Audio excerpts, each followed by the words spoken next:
Hello, and welcome to the Precision Labs training video on I2C buffers. In this video, we'll discuss the need for buffers in I2C systems, how it's implemented in hardware, and how it impacts the system. The I2C bus is a bidirectional interface that uses a controller, known as the master, to communicate with a single slave or multiple slave devices. Each device on the I2C bus has a specific device address to differentiate between other devices that are on the same I2C bus. The physical I2C interface consists of the serial clock, SCL, and the serial data line, SDA. Both SDA and SCL lines must be connected to the VCC through a pull-up resistor. The size of the pull-up resistor is determined by the amount of the capacitance on the bus and the max VOL used on the I2C bus. It is important to note that the capacitance on the bus, C-bus, includes the PCB capacitance, the master's capacitance, and each of the slave's capacitance. Both the SDA and SCL lines of the I2C interface have their own bus and have their own separate and potentially different bus capacitance, C-bus. This video discusses a single bus for simplicity's sake, but it will pertain to both SCL and SDA lines. The single bus is meant to represent either SDA or SCL. The I2C interface has different modes of operation based on the max clock frequency of communication, which is referred to as F clock max.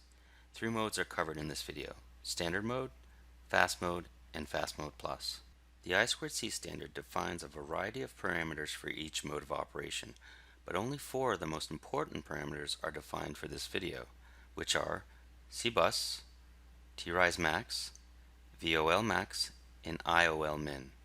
For Standard Mode, we have F clock max at 100 kHz, C-bus max at 400 picofarad, T-rise max at 1000 nanoseconds, VOL at 0.4 volts, and IOL at 3 milliamps.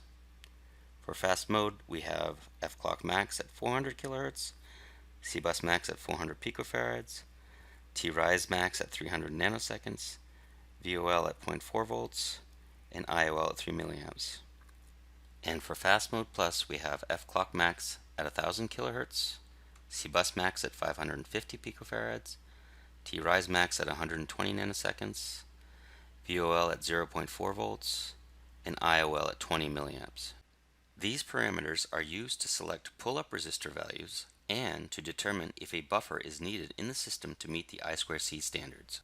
The max rise time specification, T-rise max, for SCL and SDA is controlled by the RC time constant created by R pull-up and C-bus and is defined as the amount of time it takes to transition from VIL to VIH.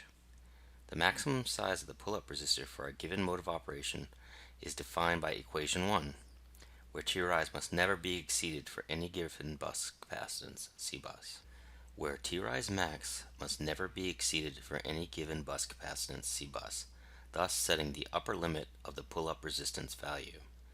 The minimum pull-up resistance, R pull-up min, is defined by the VOL max, which is the voltage induced across the pull-down FET when turned on, having a specified IOL min passing through it. This is effectively defining the max RDS(on) of any FET on the bus. Knowing the VCC and the VOL max and an IOL min, we can then define the minimum pull-up resistance needed to ensure VOL is never exceeded. See equation 2.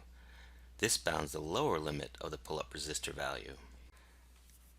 The I2C interface can support having hundreds of slave devices on the bus just based on the number of available slave addresses.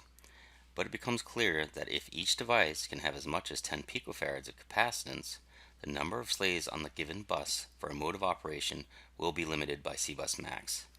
This means a method of subdividing a single bus and its bus capacitance into multiple buses is required in order to meet the I2C timing requirements.